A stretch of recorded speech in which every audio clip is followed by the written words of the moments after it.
Good afternoon, everyone. I'm Elizabeth Gish, the manager of the Seminars and Symposia program here at the National Museum of the American Indian. Welcome to the museum and to today's program, Pocahontas, Her Place in the Emerging Atlantic World and Nascent United States. The identity of this iconic figure, often misunderstood and stereotyped, is elusive. As the National Museum of the American Indian exhibition Americans asks about Pocahontas, who is she really? Today we explore this intriguing question and what we know about Pocahontas' complex identity, her early impact on European and American thought, and her remarkable and enduring fame. Before our program, one housekeeping reminder: if you have a cell phone, please silence it. After the talk, we welcome audience questions. There's a microphone set up at the back of the center aisle, so please go there to ask your question so our webcast audience can hear it. It's my pleasure now to introduce our speaker, Cecile R. Ganton. A curator at the Smithsonian's National Museum of the American Indian, Cecile writes on American Indian art, culture, and history. She is co-curator of the compelling, outstanding exhibition, Americans, on view upstairs on the museum's third floor.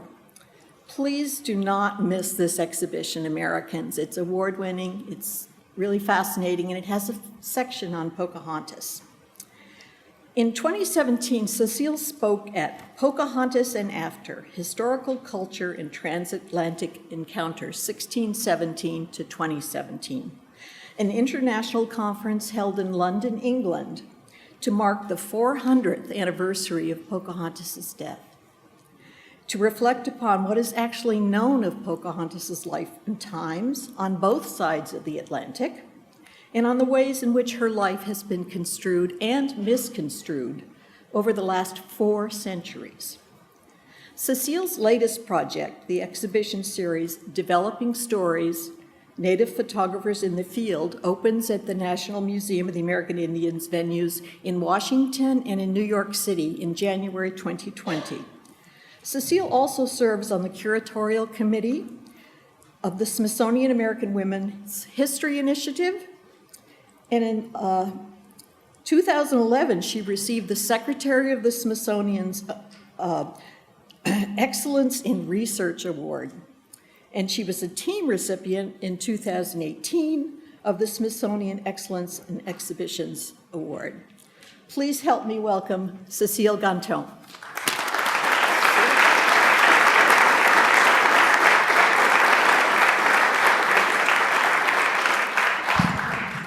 Elizabeth, thank you so much for your gracious introduction. And ladies and gentlemen, thank you for coming here today. It's my very great pleasure to be able to talk to you about today's topic, ultimately, Pocahontas' ability to continue to exert a powerful attraction on the minds of all of us. About 2 years ago, after making a public presentation in which I spoke briefly about Pocahontas, I was told that, quote, Pocahontas is not a person, she's a myth. The knowledgeable member of the audience who spoke up was paraphrasing the more often heard assertion, Pocahontas' life is shrouded in myth. The distinction between these two statements is a crucial one, because while the second statement is true and has long been accepted as such, the first statement is false. Pocahontas was a person, and she lived an extraordinary life at a momentous moment in world history. But further, and quite significantly, the second statement, the true one, has always left open the possibility that just as fog shrouding a mountaintop might dissipate, so too might Pocahontas' life eventually come into view, if still from a very great distance. Within the last few decades, the shroud of myth obscuring Pocahontas' life has been slowly lifting because the myths are being replaced by facts. This painstaking work is being done by a small army of scholars working on both sides of the Atlantic. They are studying written sources, colonial narratives, from various disciplinary perspectives.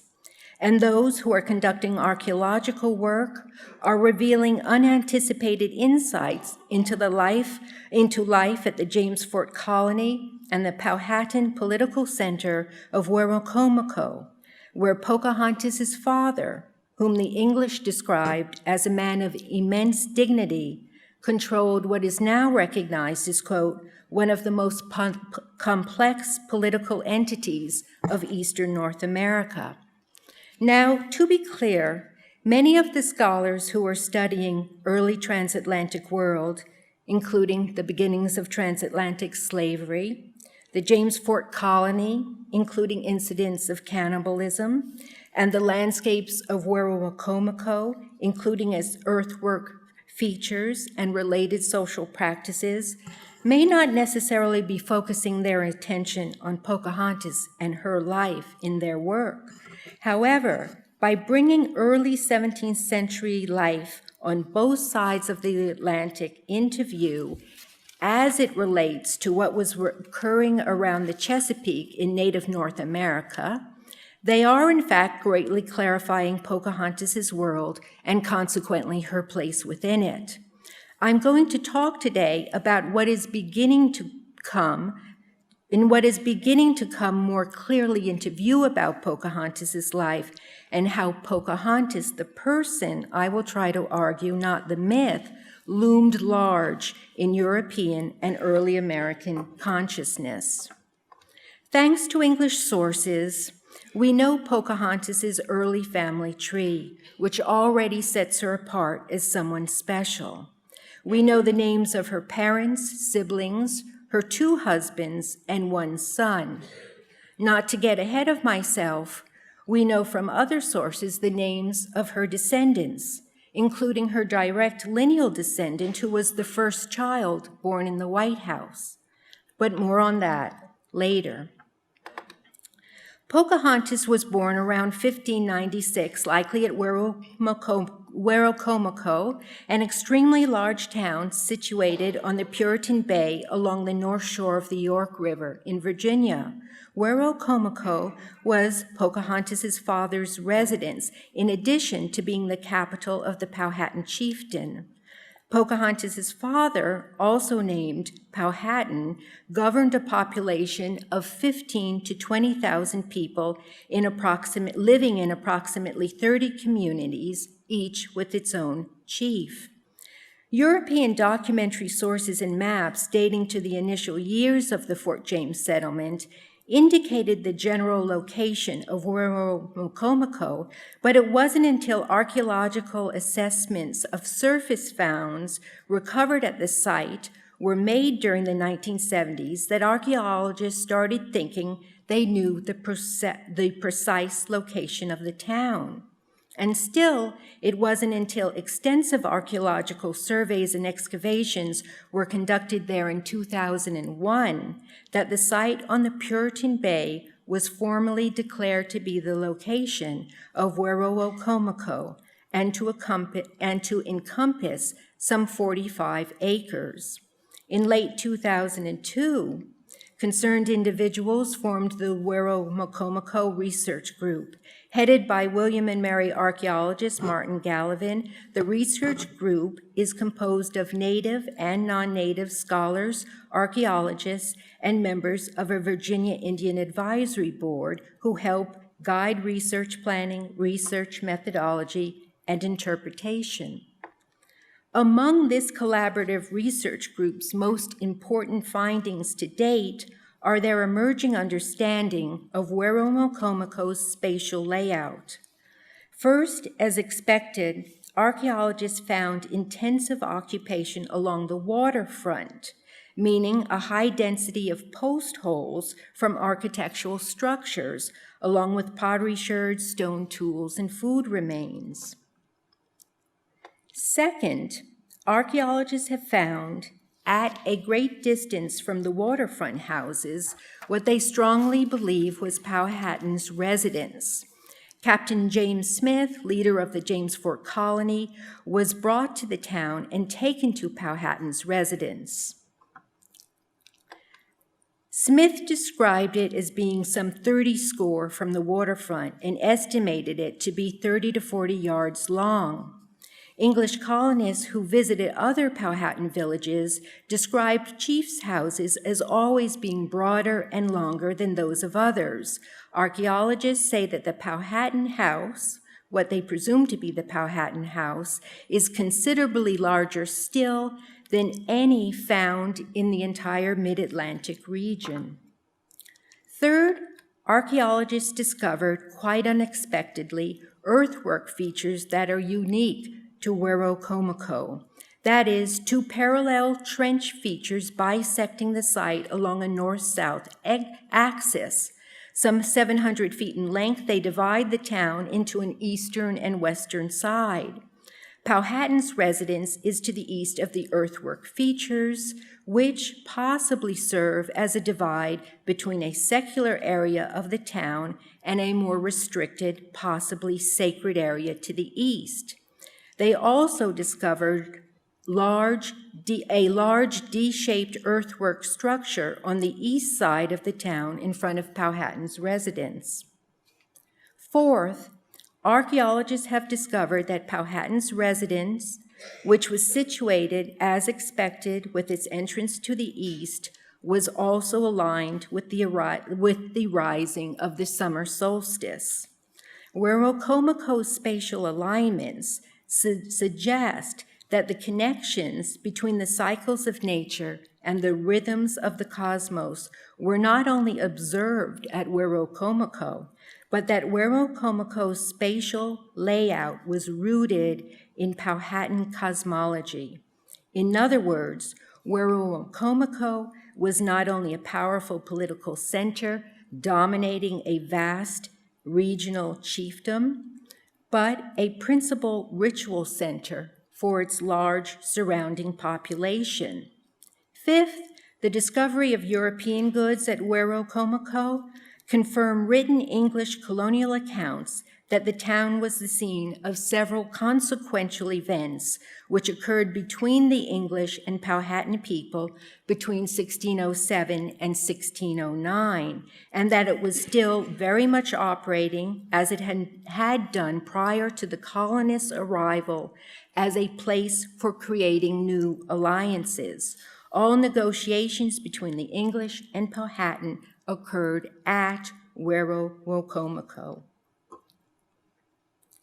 It is from Werowocomoco, a town with a history of at least 400 years, according to archaeologists, that Pocahontas walked into world history when, as a child, she was sent by her father to travel with his emissaries to James Fort. She was likely sent with them to signal that their intentions were peaceful. What we are looking at now is a Spanish spy map that was delivered to King Philip III of Spain by his ambassador in London, Pedro de Zunga, in 1608. It was Zuninga's job to keep the Spanish king informed of English colonizing activities in native North America, and this map is believed to be a copy that Zuninga somehow managed to make of one made by Captain Smith, which he sent to England with one of his written reports. Prior to recent archaeological work, both of the images identifying James Fort and Werowocomoco were thought to be arbitrary symbols.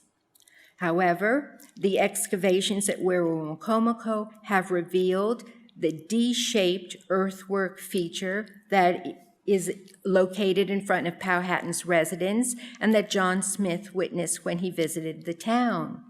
Likewise, excavations beginning in 1994 at Fort James revealed that the odd triangular shape Zuninga drew for James Fort was actually the shape of the perimeter of the fort, and the X in the center identified the location of the fort's chapel. King James I granted a charter in 1605 to the Virginia Company of London for the exploration, trade, and settlement in the area of North America that stretches today from Maine to North Carolina. The financial backers of the Virginia Company, however, would best be described today as venture capitalists. Their interests were strictly financial. They were betting on the wealth, hopefully gold, that could be extracted from the unclaimed region of native North America. The number of arms and the amount of armor recovered at James Fort, however, makes it clear that the initial colonists were military men, whether they were gentlemen soldiers or just plain soldiers. They were, as it turned out, all veterans of battle. The heavily palisaded James Fort was conceived, in other words, both as a business enterprise and a military venture by the Virginia Company of London. Pocahontas was a frequent visitor to James Fort, and by all English accounts, remarkably at ease on her visits. Scholarship into disparate English sources is beginning to shed light on the role that youth played in helping to establish transatlantic relationships for both coastal Algonquins and the English alike. While Pocahontas would continue to visit James Fort, often bringing food when she accompanied her father's men, the English colonists placed several boys, preteens and very young teenagers, in different Powhatan villages, including Werowocomoco, with the permission of Powhatan and other chiefs naturally. They were to learn the Algonquin language. Because of their age, it was felt that they would not be considered a threat. Ostensibly, they would become excellent interpreters. In reality, it was fully hoped that they would one day also serve as excellent spies. This is certainly how the English thought of the boy that Powhatan sent to live among them. Scholarship focusing on 3 of these English boys, however, reveals the predicaments that they found themselves in and their increasingly difficult situations as they grew older. Whether or not they were suspected of developing fluid allegiances, the official roles of youths was considered so important that their activities were documented in English sources. 3 boys, Thomas Savage, Henry Spelman, and Robert Poole, are mentioned frequently, and Pocahontas had significant interactions with them throughout her life.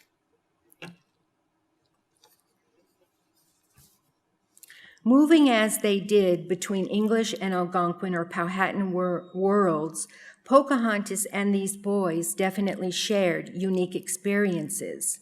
But Pocahontas had never spent any real extended time among the English until, through deception, she was abducted and held captive by them in 1613. I went one ahead. The English wanted Powhatan to free several of their men held by him, as well as stolen arms and tools. When the negotiation stalemated, the English arranged for both Henry Spelman and Thomas Savage to be with Pocahontas. The stalemate lasted an entire year, and it was during this period, according to English sources, that Pocahontas, quote, publicly renounced her idolatry and freely converted to Christianity. It was also during this period that Pocahontas sent word to her father that she wanted to marry the Englishman John Rolfe, and received word back that her father agreed to the marriage. Pocahontas and John Rolfe were married at James Fort in April 1614. The creation of this kinship bond, which brought with it obligations in Powhatan thought, was followed by a period of peace. Pocahontas had married the colonists who had stolen tobacco seeds from Spanish-controlled territory in the Caribbean, and with those seeds, he started cultivating the strain of sweet, mild tobacco that would eventually allow the colony to prosper. It was Pocahontas, however, who provided the necessary horticultural knowledge to improve the quality and quantity of the tobacco being grown. Pocahontas understood the environment and the growing seasons. She knew when best to plant seeds, how to prepare seed beds and protect them. She knew when and where to transplant sprouts and how to shade tobacco by planting corn around it. And finally, she knew when and how to harvest tobacco. In Powhatan society, women were responsible for all agricultural activities. In 1615, 2,300 pounds of tobacco were shipped to England, and the colonists and Virginia London Company knew that they had a cash crop. In 1616, the Virginia Company of London invited the Rolfes to London to promote the colony's possible future investors. When the couple left for London with their newborn son, Thomas, Pocahontas was surrounded with an entourage of her own people. This entourage included her sister's husband, who was the Powhatan Confederacy's paramount religious leader. It also included Henry Spelman, the indispensable friend who shared unique experiences with her and could help Pocahontas get through the day-to-day. In other words, great precautions were made by both the English and Algonquin to look out for Pocahontas. In London, Pocahontas and her entourage were lodged in the Belle Savage Inn near St. Paul's Cathedral, and Pocahontas was dressed she was dressed by the Virginia London Company in English ladies' clothing, in other words, as Lady Rebecca, her Christian name, so that she could be presented to the highest circles of society, which she was. Most famously, she was received in the court of King James, where she attended a Ben Jonson masque or play, and, as was widely reported, was placed well near the royal family. Pocahontas was most definitely presented and treated as visiting royalty in London, and once again, her countenance and bearing were duly noted. Significantly, it wasn't only England's royal family that wanted to meet Pocahontas. London's leading intellectuals were eager for opportunities to meet Pocahontas and her brother-in-law. Sir Theodore Golston, a respected physician and scholar, held a number of salons in his home where Pocahontas's brother-in-law spoke at length about his people's religious beliefs. Henry Spelman translated. It was at one of these salons that Pocahontas's brother-in-law revealed that Pocahontas's real name was concealed from the English colonists and that the nickname Pocahontas was used to protect her. Pocahontas's brother-in-law also revealed the ulterior mission of Pocahontas's entourage, to learn what could be learned about the Englishman's religion and leaders. It is in London that Pocahontas sat for the only known portrait rendered from life, her engraved portrait made by Simon van der Pas, who, like Pocahontas, was 21 years old. Simon van der Pas worked at the court of King James. He was engaged in producing a series of engraved portrait medallions of members of the king's family. The vogue for creating small portraits depicting English kings and queens, extending far back in time, had just recently become fashionable. In Tudor and Jacobean England, authority and status were greatly determined by the age of a family, and portraits were one of the ways in which royal families could display their lengthy lineages. This interest in royal portraiture happened to coincide with a growing and increasingly widespread interest in national history, which was fueled by the increased availability of printed material. All of which is to say that while Pocahontas was in London, there was a desire for portraits of historically significant figures who were prominent in recent national history. And within a few short years, Pocahontas' engraved portraiture would be published in a Book of Kings and collection. In a Book of Kings, a collection of portraits of British monarchs and notables. This interest in portraits of historical figures in England also fueled the production of larger oil portraits commissioned by families and civic institutions, the majority of which were made in workshops by anonymous artists. This phenomenon may well explain the lack of an artist's attribution to the famous oil painting of Pocahontas commissioned by her husband, John Rolfe's family, thought to have been made during the 1700s. Pocahontas stayed in London for 7 months and, at some point towards the end of her trip, fell ill. She boarded the boat with her family and entourage to return home, but at Gravesend on the south bank of the Thames estuary was taken off the boat. She died at Gravesend from either pneumonia or tuberculosis. Very important for our understanding of how Pocahontas was regarded in London, in keeping with Catholic and English traditions of acknowledging the death of persons of high social standings, Pocahontas was buried in the St. George's chancel, the part of the church near the altar typically separated from the rest of the church by a screen. It's right here. I'm sure it's hard for you. It's hard for you to read, but that is where her death is recorded, and it reads: Rebecca Rolfe, wife of Thomas Rolfe, a Virginian lady born, was buried in the chancel. Oh, that gets to me because I actually saw that. Okay. Pocahontas' trip to London was clearly regarded as a historic event. She was looked upon as the daughter of a Powhatan emperor and as Lady Rebecca, and as from the time she was a child, she was regarded by those who remarked upon her as a self-possessed woman. Within a few short years after her death, the events of Pocahontas' life were published in several important books, meaning that within a few short years after her death, Pocahontas was well known to a book-reading European audience. More than any other book, it was the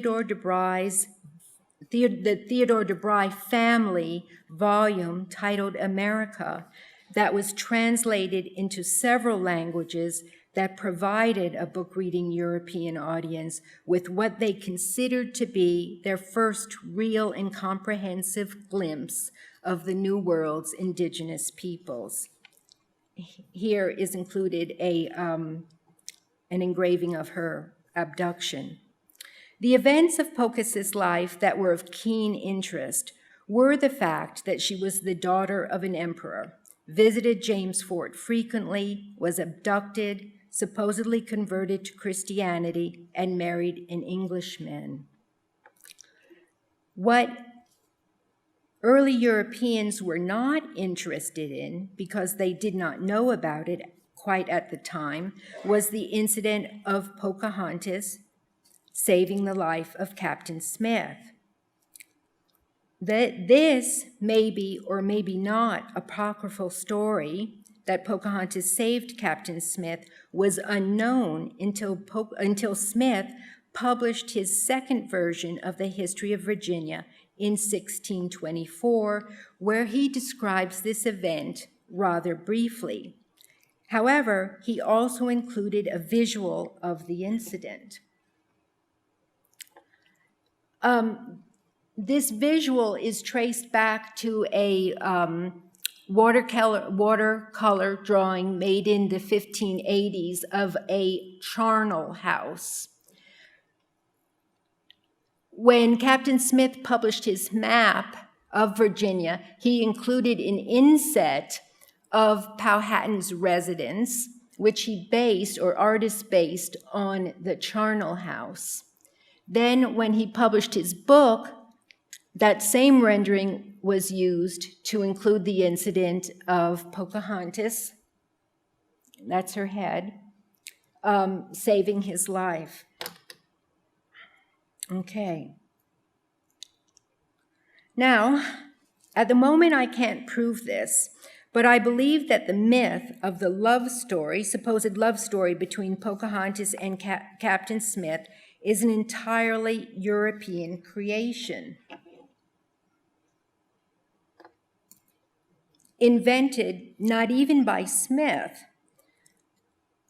but by European artists who had no knowledge of the events in native North America, let alone the age difference between Pocahontas and Captain Smith. The idea of a love story between Pocahontas and Captain Smith would not take hold in America for centuries, not only because it was probably a European invention, but for colonial and early Americans,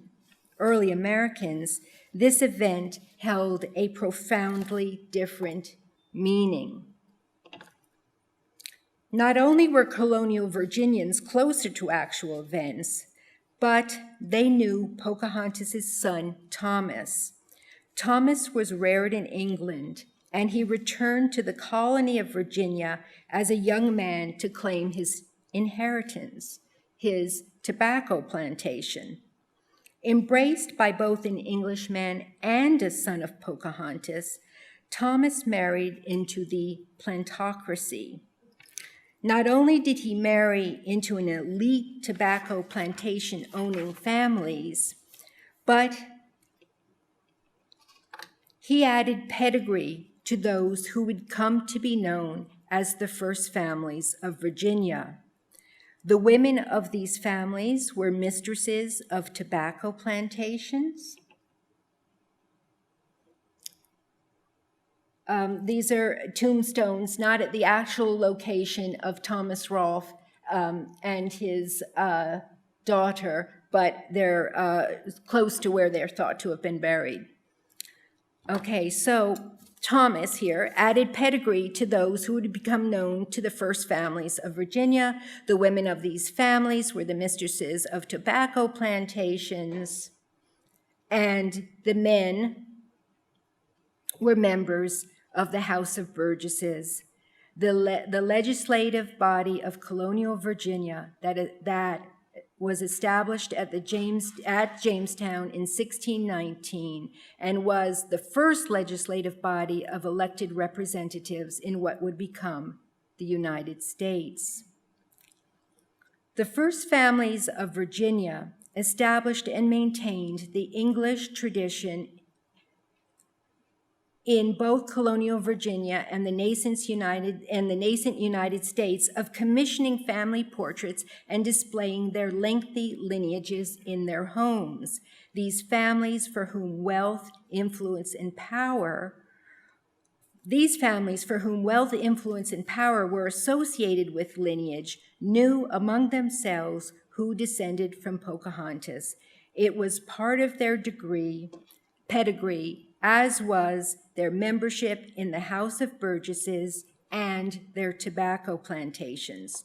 Tobacco made Virginia the wealthiest and most influential colony, then state in the nascent United States, and it was tobacco, as they knew, that allowed the United States to prosper as a nation. And when Thomas Jefferson's daughter Martha, so what's going on? All right, so John Rolfe, down here, we get to Thomas Jefferson's daughter Martha. She marries Thomas Mann Randolph, and they have a son, James. So when Thomas Jefferson's daughter Martha marries into the Randolph family, it is well known that she's married into Pocahontas's line. So it is through these first families that the story of Pocahontas saving the life of Captain Smith took on its foundational meaning for the United States. In saving the life of Captain Smith, Pocahontas was credited with saving the Jamestown colony, and in saving the colony, she is credited with saving the House of Burgesses, the government through self-representation. Early Americans, including the first families, saw political challenges as philosophical challenges. Through Pocahontas, they were able to consolidate their identity and that of a new federal government by associating her with what was most American, a belief in the possibilities of republicanism. By associating through Pocahontas, the first families were able to shape a narrative around themselves and the birth of the country. Through Pocahontas, they mingled the personal with the political and philosophical in an entirely and uniquely American narrative. The arduous beginnings of a country that set Americans on the path to republicanism. Pocahontas created the framework that made it all possible, a representational form of government, a lucrative tobacco plantation, and let us not forget the foothold in native North America. Consequently, for the United States and for a very long time, Pocahontas' life was anything but vacuous. There existed rather an acute sense of her significance in early United States, without having to account for the decimation of the Powhatan people and the usurpation of their and other native peoples' lands. Early Americans were able to define who they were and what they stood for. However delusional, hypocritical, or even cynical this story may now seem, I think it is far more reflective of the reality than the myths around Pocahontas that would develop at a later time. And I don't think it would be a bad idea for visitors to the majestic rotunda of the U.S. Capitol to be informed that the scene of Pocahontas saving the life of Captain Smith in the frieze of history, the scene that early Americans chose as foundational to the United States, took place at Werowocomoco, an unpalisaded political and ritual center from which the leader of a powerful and complex confederation of native tribes attempted to understand newcomers, make alliances with them, and draw them into a cosmic and social order that spread out from Werowocomoco. And I don't think it would hurt to tell visitors that throughout the geopolitical struggles that followed, that Pocahontas was the person that put a human face on the indigenous peoples of the Americas for the first time in world history, and that she should remind us all of the primacy of American Indians in the indigenous land from which the United States was carved. Thank you.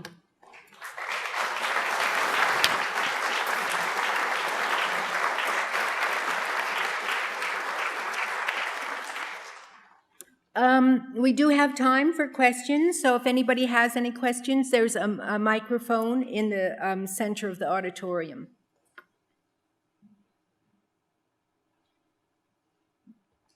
You mentioned that John Smith was the first one to recount the story of Pocahontas saving him. Yes. And do we have any other primary sources on that? Can you trace the history of this story? No.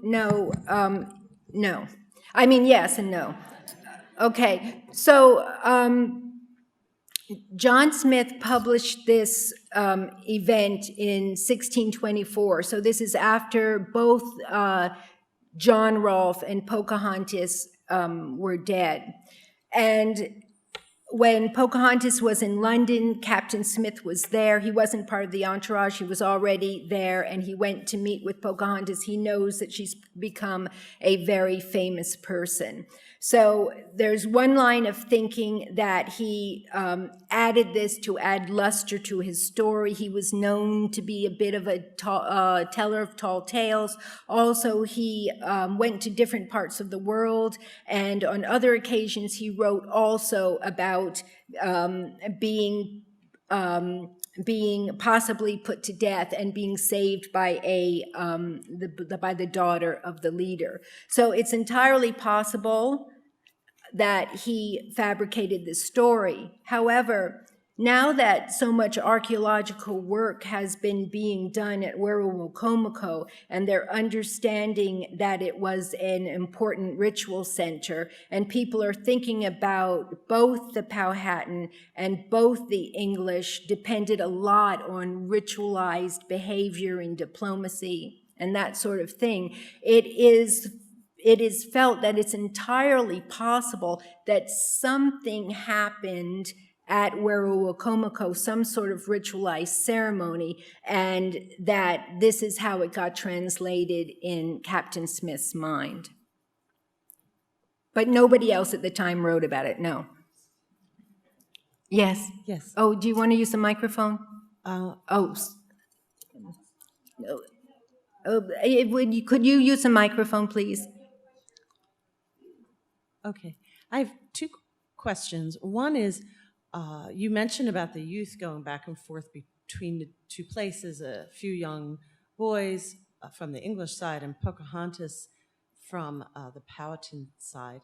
And I was wondering whether people were aware of whether there were other youth in addition to Pocahontas who were kind of sent over with her at other times. That's my first question. And my second question is, it seems pretty obvious that between the print and the oil painting, at least to me, her skin tone seems to have been lightened in a way that, that the artist did that. And I was just wondering whether that's been commented on and whether the lineage in, on the Rolfe side of her son and who they married into, whether they ever commented on having lineage from Pocahontas and kind of what that meant. All right, I think you asked 3 questions. I hope I can remember them all. What the archaeological work at Fort James has found out is that there were actually a lot of Native people who entered the fort, and they think stayed there actually for quite some time. There's evidence that Native people were living in the fort, which came as a huge surprise. When Pocahontas is going back and forth, she's always accompanying her father's emissaries. And then we do know that Powhatan, when the English wanted to place a boy in his town, he reciprocated. He placed a young boy at Fort James. About Pocahontas' skin being lightened, it probably was. That sort of thing happens all the time, and there are obviously just hundreds of representations of Pocahontas in U.S. history, and her skin gets lighter and lighter, and she looks more Caucasian constantly. It's what people do when they're claiming somebody as their own. Hi, I'm curious about the Book of Kings, and was it just something was it a book that people could buy?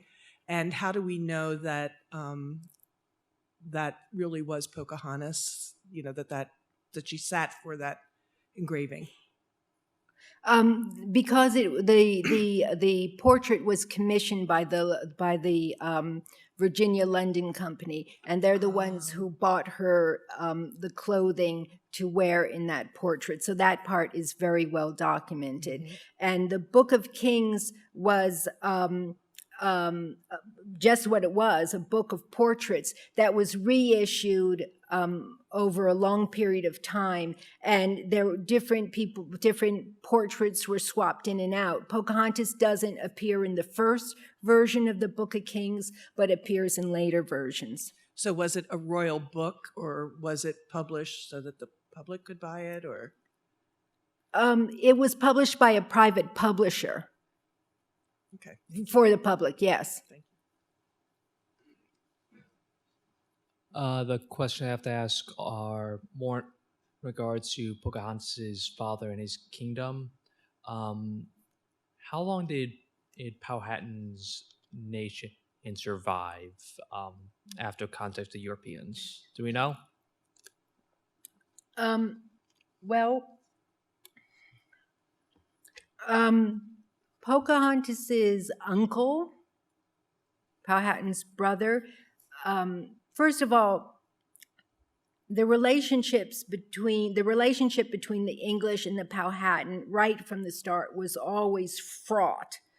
The English were totally dependent on native people for food, and sometimes food would be shared with them, would be traded with them. Other times it would be withheld. And of course there were skirmishes, and people were kidnapped. They were each kidnapping and holding hostage each other. So the relationship was always fraught. But, and then obviously after the marriage, there was this period that is noted as people later on would call it as the Pocahontas Peace. So there was a peace period after that.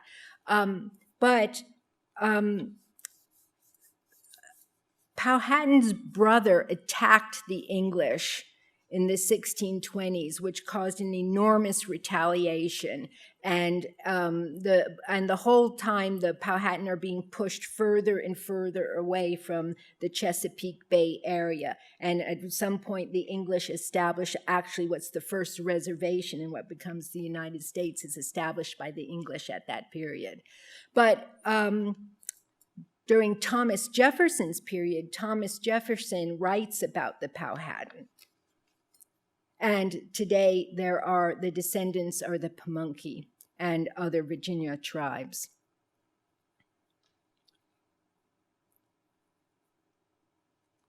Thank you.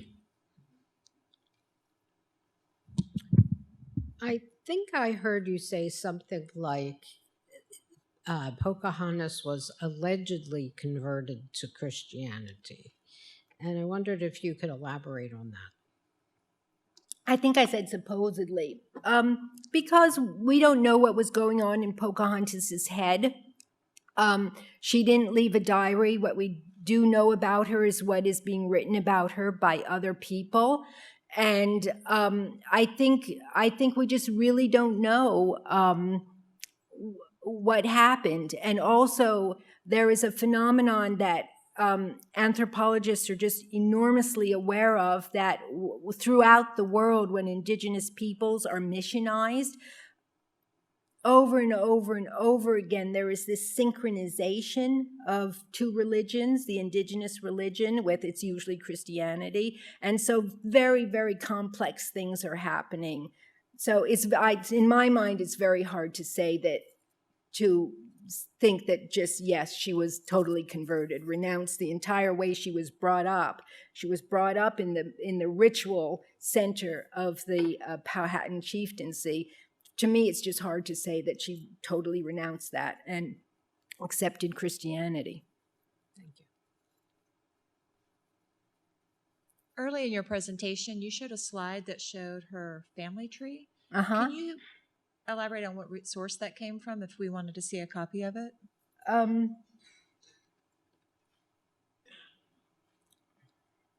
The one of her native family?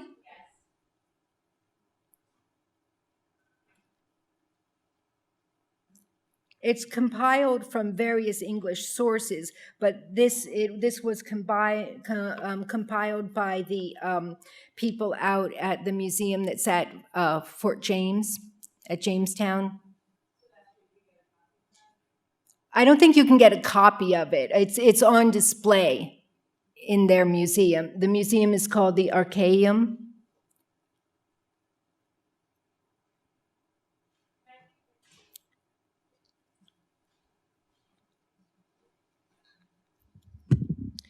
Thank you. I had the privilege of being at a presentation at Georgetown yesterday where Congresswoman Holland spoke about the issue of murdered and missing Indigenous women in the U.S. And she referenced some of the paintings and imagery in the rotunda as being early depictions of the violence, colonial violence experienced by Indigenous women, and highlighted Pocahontas as a woman who suffered from colonial violence. And I was curious what your thoughts are on that as someone who has this knowledge of her life. I think that's let's see, how shall I put this? We have to start with Pocahontas. There is no diary made by Pocahontas with her thoughts in it. And my feeling is that Pocahontas had this very unique life with these unique experiences, and how she was responding to them, fully, we don't know. But she was definitely abducted, and it's clear that it was done through trickery.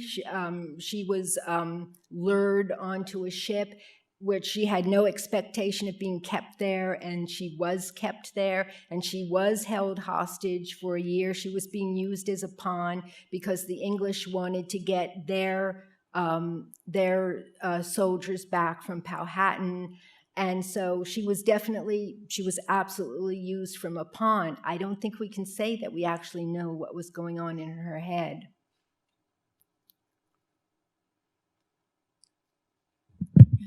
Thank you. I just wonder if there are any accounts written by the son, Thomas Rolfe. I realize that he wouldn't have remembered. There are not. Unfortunately, there are not. Okay. All right, thanks.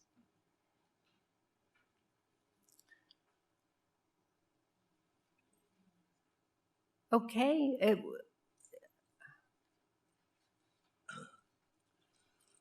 Her year in England was pretty well reported on, wasn't it?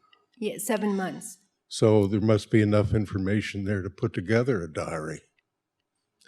Well, a diary of her events, but not of her internal thoughts. Right. Do you have any theories on her death? People think it was either pneumonia or tuberculosis. That's what makes sense from people who know about these sorts of things.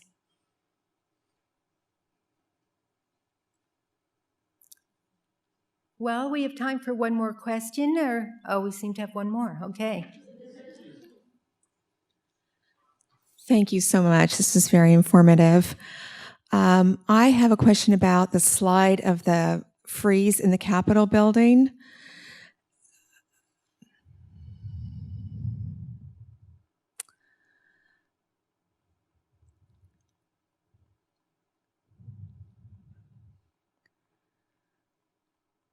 There, that was it.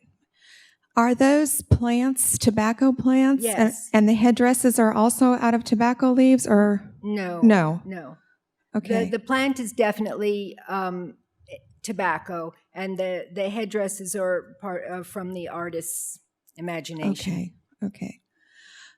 I was just curious about the tobacco reference incorporated by the artist in this. Well, you talked about how Thomas Rolfe, she planted tobacco, and I assume her son also made his money on tobacco, or? The tobacco is there because it's the tobacco that made the Jamestown colony viable, and it's tobacco that made the colony of Virginia the wealthiest and most influential colony, and then it made the nascent United States. It was the economic engine of the United States. Well, thank you all for coming out. Thank you, Cecile.